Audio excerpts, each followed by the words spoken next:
Welcome to our channel. Have you ever wondered how sugar, the sweet delight we all love, is made? Let's discover the journey of sugar.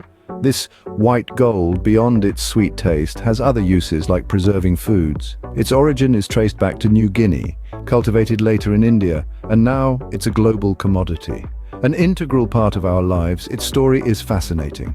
A pantry essential, sugar's story has journeyed across centuries, spread its sweetness worldwide, and is a sweet mystery we're about to uncover. Now that we've whetted your appetite for knowledge, it's time to dive into the fascinating process of making sugar. You might be surprised to learn that sugar comes from two major sources, sugarcane and sugar beets. These two might seem like odd couples, but they're the sweethearts of the sugar world. Sugarcane, a tropical grass, thrives in warm, sun-kissed climates, making places like Brazil, India, and the Caribbean its perfect home. On the other hand, sugar beets, a root crop, prefer the cooler climates of North America and Europe.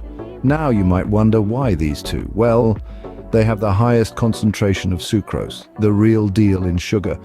These plants are like nature's sugar factories, producing and storing sucrose in their stalks or roots. The plants are then harvested, crushed, and processed to extract this sweet gold. Fascinating, isn't it? How these humble plants are the source of the sweetness we sprinkle on our morning cereal or stir into our coffee. The journey of sugar production begins in these fields, the cradle of sweetness. Once the sugar cane or sugar beets are ripe and ready, the real action begins. Harvesting these sweet treasures is no small feat, and it requires a combination of heavy machinery and good old-fashioned elbow grease. For sugarcane, the process begins with pre-harvest burning, a method used to remove the dry, leafy excess from the plants and make the stalks easier to cut. Following this, mechanical harvesters, resembling gargantuan metal beasts, rumble through the fields, severing the stalks at the base and discarding the tops. On the other hand, sugar beets have a somewhat different harvesting approach. Instead of burning, the beet tops are lopped off and the beets are plucked from the earth using specialized machinery. It's like a giant game of hide and seek where the beets are the elusive treasures waiting to be unearthed. Now, with our harvested sugarcane and beets in hand, the sweet extraction begins. The sugarcane stalks are crushed between large rollers in a mill to squeeze out the sugary juice. The remaining fibrous material, known as bagasse, doesn't go to waste. It's often used as a biofuel, proving that nature is not only sweet but also efficient. Sugar beets, however, take a dip into a hot water bath, where they're sliced into thin strips called Conceptz.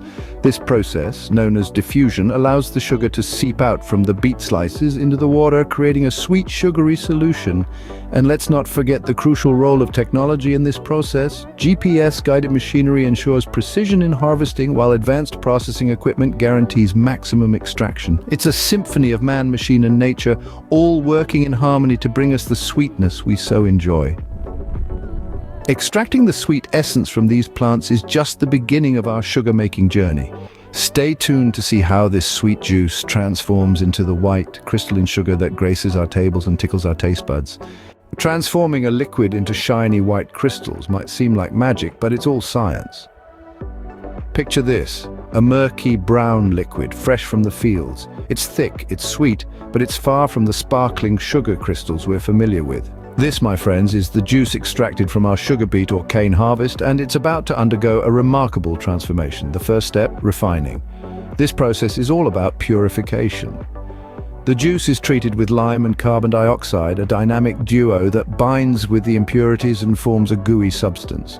This substance is then filtered out, leaving us with a clearer, cleaner juice. Now, on to the next stage of our journey, evaporation.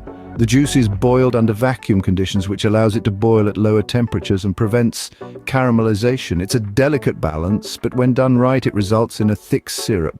This syrup is a concentrated solution of sugar and water, and it's on the cusp of becoming something more. This brings us to the magic, or rather the science, of crystallization. The syrup is seeded with fine sugar crystals, which act as a catalyst. As the syrup continues to evaporate, it becomes supersaturated, and the sugar begins to form larger crystals around the seeds. Technology plays a key role here. Centrifuges are used to separate the crystals from the remaining syrup. The crystals are then washed and dried, resulting in the pure, shiny white sugar that sweetens our tea and adorns our cakes. That's it. the journey from juice to crystals. A remarkable transformation, wouldn't you say? It's a process that's been refined over centuries, combining traditional methods with the latest technology. And there you have it. The magic, or rather the science, transforms the juice into the sugar we all know and love. Now that the sugar crystals are ready, it's time for the final steps. You might think it's a simple process of scooping up the sugar and tossing it into a bag, but oh, there's more to it than meets the eye. The sugar must first be dried. This process removes any residual moisture, ensuring the sugar stays fresh and granulated. Post-drying, it's time for packaging. The sugar we know and love comes in all sorts of shapes and sizes, from those tiny individual packets you sneak from coffee shops to the bulky bags you hoard for baking marathons. Packaging varies based on how and where it's going to be used.